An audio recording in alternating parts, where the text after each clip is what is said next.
और विशेष हैं, लेकिन मेरे टीचर्स से और बड़ों से जो मैंने सीखा उसका असर मेरे दिल और दिमाग पर है। उनकी सीख का ही यह परिणाम है कि मैं आज आपके सामने खड़े होने का योग्य हो पा रहा हूं। इसलिए मेरे गुरुजन को प्रणाम करते हुए मैं मेरी बात को आगे बढ़ाता हूं। देखिए, मैं कोई ज्ञानी तो नहीं, लेकिन ज्ञान का प्रेमी जरूर हूं। और मेरे पिताजी का मानना है कि ज्ञान वो इन्वेस्टमेंट है जिसका मुनाफा जिंदगी के अंत तक मिलता है। शिक्षा के महत्व को मैंने बचपन से ही जाना है और मेरा मानना है कि एक सामान्य जीवन जीने के लिए रोटी, कपड़ा, मकान के अलावा अगर किसी चीज की आवश्यकता होती है तो वो है शिक्षा।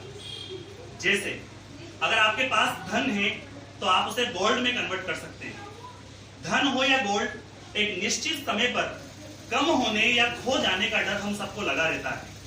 लेकिन अगर इसी धन को अगर हम एजुकेशन, शिक्षा में बदल दें तो ये कभी कम नहीं हो सकता और इसके चोरी होने का कभी डर हमें नहीं होगा। शिक्षा के महत्व को जागरूक करने के लिए हमें महिलाओं को और बेटियों को शिक्षित करना बहुत जरूरी है। वैसे आज 8 मार्च भी है और महिला दिवस भी है, तो मैं चाहता हूं एक बार उन सभी महिलाओं के लिए जोरदार तालियां।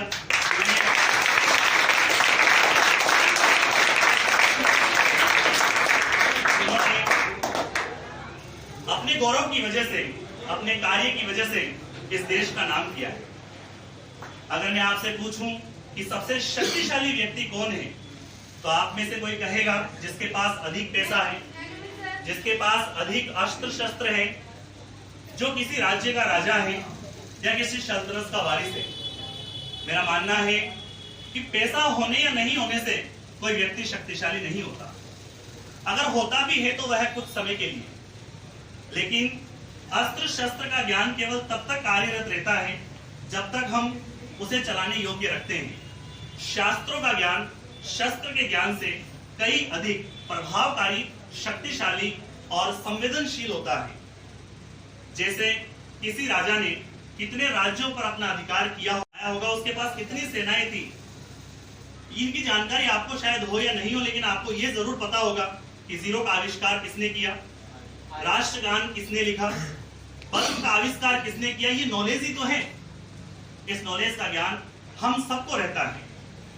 अगर एक राजा अपने शक्ति के बल पर अगर अच्छा प्रदर्शन भी करता है तो उसकी प्रशंसा जहां तक उसका साम्राज्य फैला हुआ होता है वहां तक होती है। लेकिन ज्ञान का धनी व्यक्ति अपनी जन्मभूमि के अलावा पूरे संपूर्ण विश्व में अपनी एक अफीम छाप छोड़ता है।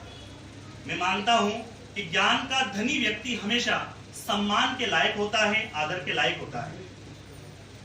यदि एक व्यक्ति अपने जीवन में 2 कलाएं सीखे, एक साइकिल चलाना और एक तैरना, तो वो कभी इन कलाओं को भूल नहीं सकता। यदि कुछ समय के बाद इन कलाओं को वह करता है तो उसको इसकी किसी बात की चिंता नहीं होगी कि चाहे मुझे साइकिल चलाना आता है या नहीं आता है, मुझे तैरना आता है या नहीं आता है। अगर काश हम पढ़ाई भी इसी नजरिए के साथ करें कि एंड रिजल्ट क्या होगा, जब परीक्षा के अंत में हम बैठेंगे तो क्या अच्छे नंबर को स्कोर कर पाएंगे, नहीं कर पाएंगे, क्या अच्छे नंबर हमारे से प्राप्त होंगे या नहीं होंगे, बिना इस बात की चिंता किए कि हमें केवल हमारा कर्म करना है और कर्म अगर अच्छा रहा तो उसका रिजल्ट, उसका प्रतिफल बहुत अच्छा होगा। विदाई का अर्थ हम इस बात से नहीं लेंगे कि ये आपकी और हमारी एक अंतिम मुलाकात है। विदाई का अर्थ इस बात से लिया जाएगा कि हम पढ़ाई के एक पड़ाव को पार करके और दूसरे पड़ाव में जा रहे हैं। और बहुत सारी शुभकामनाएं देता हूं। आप अच्छी मेहनत करेंगे आने वाले एग्जाम के लिए और अपने शब्दों को यही विराम देता हूं। धन्यवाद।